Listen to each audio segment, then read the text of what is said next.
Hi there, welcome to Floating in Books. Today's video is going to be my fall book recommendations.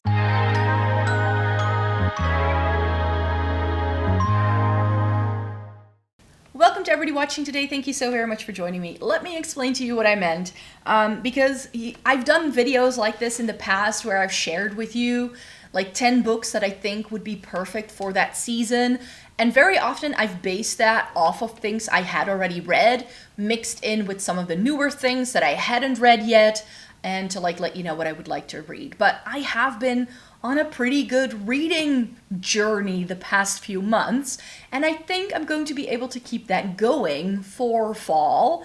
And I just thought, you know what? Instead of giving you recommendations of things I have already read, I'm going to recommend the things that I think I'm going to be reading in the next couple of months leading up to Christmas. And this is like a little bit of a TBR for myself as well. I don't normally do TBRs, but I was thinking of books to read, and I do have a little books, 24 books I would like to read in 2024 list in my little reading journal that I set up for myself this year. And I sort of use that to make some selections, but I went back to a video I did earlier in the year, which was a haul that I did after I'd gone to London, and I was like, you know what, there's a couple of really good fall books in there.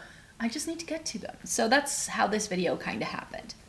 The first book I would love to read, and you can already tell that this is actually currently being read. I haven't started it, but it's Silver Nitrate by Silvia Moreno-Garcia. And I think this author is becoming one of my favorites. I've only read Mexican Gothic so far, but I think her books are some of the best to read in the fall time. They're moody, they're gothic-y, and I have really high hopes with this.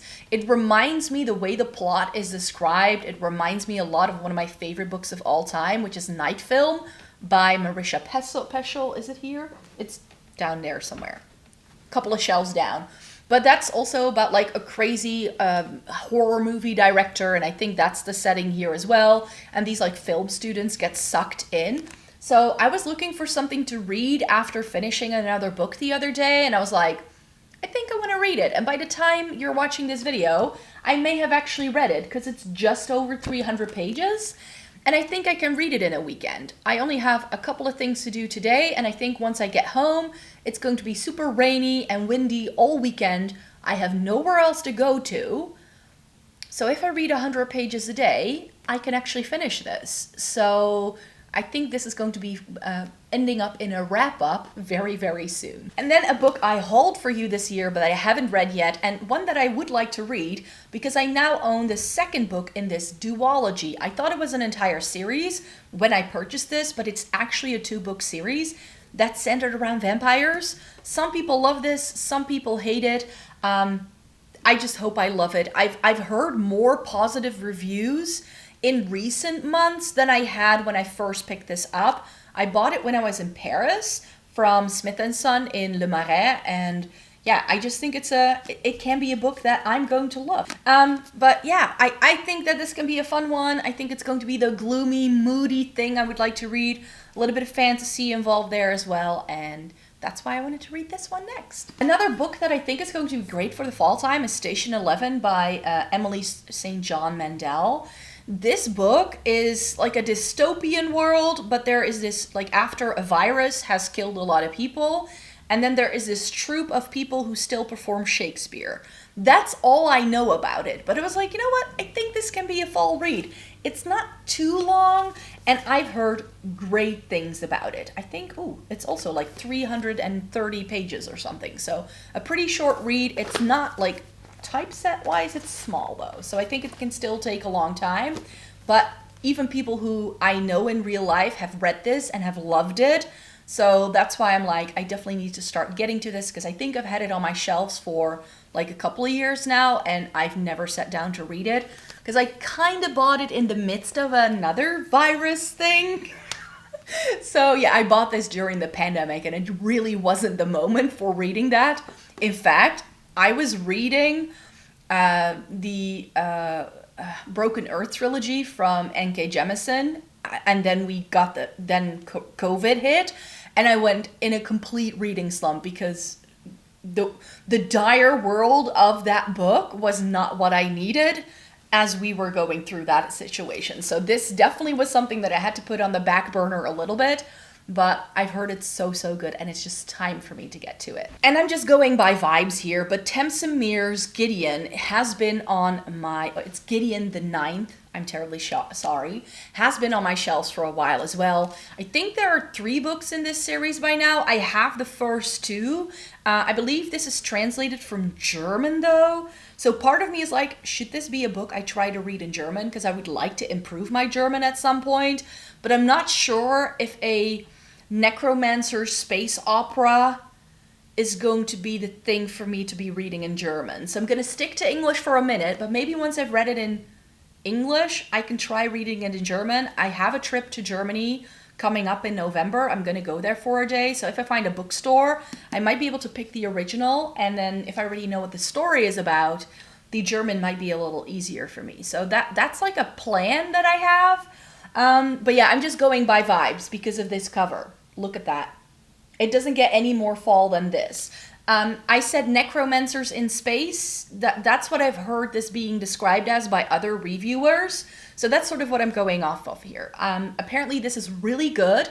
I've heard great things about it. So again, something I just need to get to because it's been sitting on my shelf for quite some time. Something that I got this year, but that again, because it has a vampire sort of situation going on, I think is going to be like the best time to read, October, November, early December time, is S.T. Gibson's A Dowry of Blood.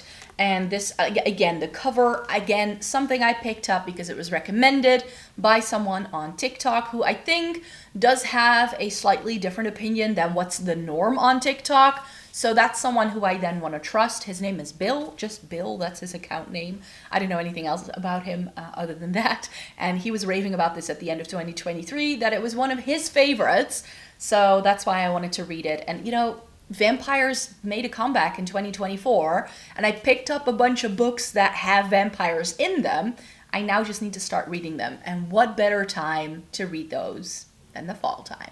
And then I was like, you know what? I think I also want something a little bit more cozy. And then I found this on my shelves, and I think this can be like a cozy read. This is Garth Nix, The Left-Handed Booksellers of London. So booksellers, magic, and London. That's all I need to know about this story. I don't have any other clue than like it had a pretty cover, and that's sort of why I picked it up. So this book for sure up my street. And I think if I want something that's not like heavy, like sci-fi dire topics, then this can be like a fun book to break things up.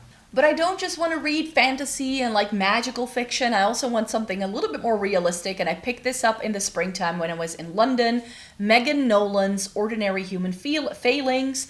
And I just thought that this could be a fun one. I believe it's also set in London. And yeah, there's a death. So it has like a murder thing going on. And then the entire like family who surrounds this girl is being described. This is a book of the year for the Times, the Sunday Times, Dazed, and the New Statesman. So I think it was like for 2023. So that's why I picked it up now, and then I can read it. So a little bit of like lit fic to break up the fantasy streak. I like that. I like to change things up in my reading. If I read too much fantasy, all the storylines start to lump together in my head, and I no longer know what I've read. So I like breaking things up with lit fic or like, cozier things and like having a bit of a different vibe. And I think this is definitely going to be a different vibe. And then a book that I said when I hauled the 3rd book in this series last spring, I should just get to. And I think fall is going to be the moment. This is Sarah J. Maas's Crescent City, House of Earth and Blood. And this is the first one. I did check to see if this was the first one because these aren't numbered on the spine. All I know about this is it's an urban fantasy kind of setting, romantasy-esque. I've liked other Sarah J. Maas books in the past, which is why I have high hopes for this, but this is chunky. I do think it's very like roomily spaced. So even though this is like 800 plus pages, like close to 800, yeah, it's 800 pages, just shy.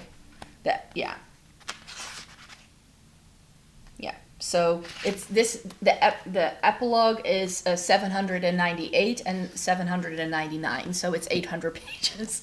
But the typesetting is pretty spacious, and it's like not crammed together on the page. So that's why I think I can fly through this. I usually fly through Sarah J. Maas books.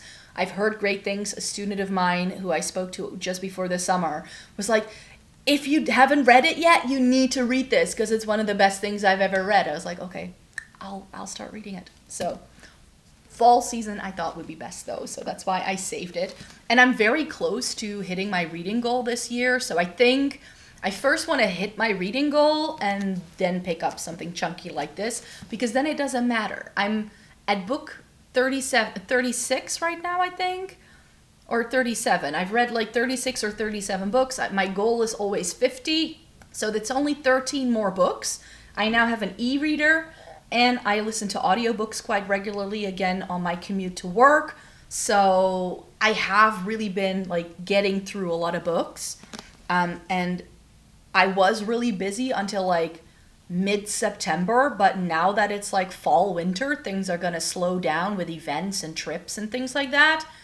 So I know I will be able to be more like at home, sitting down with a book to read. So that's why I have high hopes that those 13 books are going to be super easy for me to hit in the next couple of months, and then read this before the end of the year. That's the hope. Another chunky, but I think easy breezy read, because it is a Levy Blake, is Masters of Death. I picked this up because the premise of this sounded hilarious to me, but I have completely ignored it.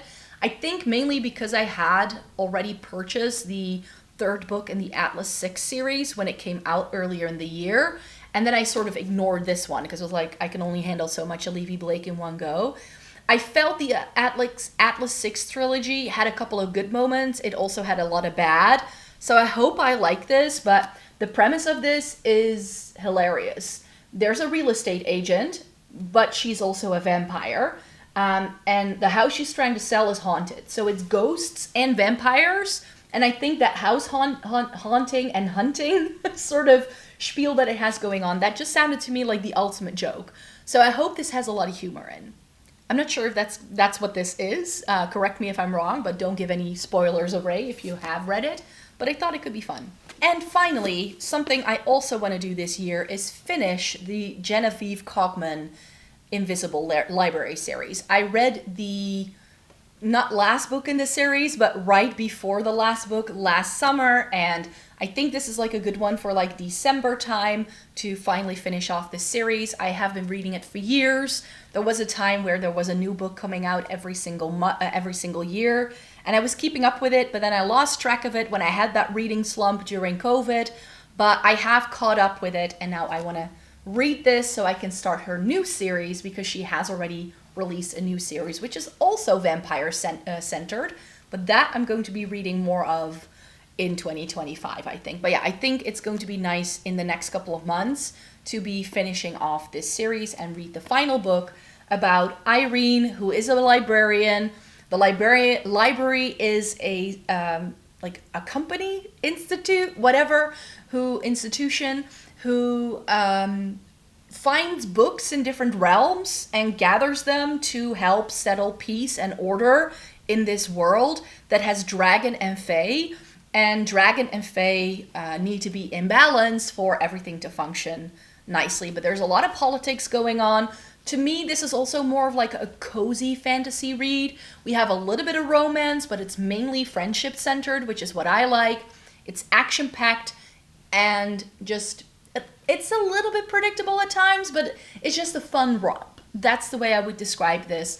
If you like cozy fantasy where the stakes aren't super high and you love friendships and banter and like fun things as well, then I think these books are really, really fun, and I can't wait to read the last book in this series. And that's it. There you have it. All the books that I would like to get to this fall. Fall has only just started, and to me, fall really like goes on until just before Christmas. I don't think about winter until I've had Christmas. That's when I start to get in the winter mood. So yeah, I hope that I can get to these in the next 3 months. We'll see. As I mentioned, I predict that I can hit my reading goal this year. If I keep going and I can finish one book a week, till the end of the year, I'm going to hit that goal, which is surprising to me because when I started this year, I had not expected it.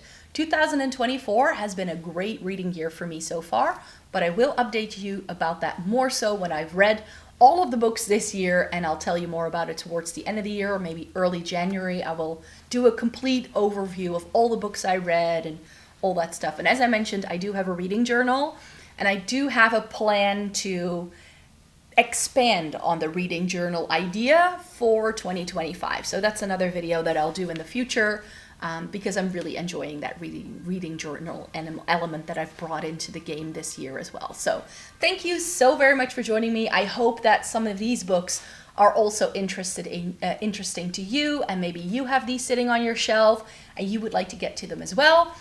So join me as I'm making my way through these books, and then I will see you very, very soon with another video, because I will be back next week with something new for you. So see you then, take care, and have a good one. Bye-bye.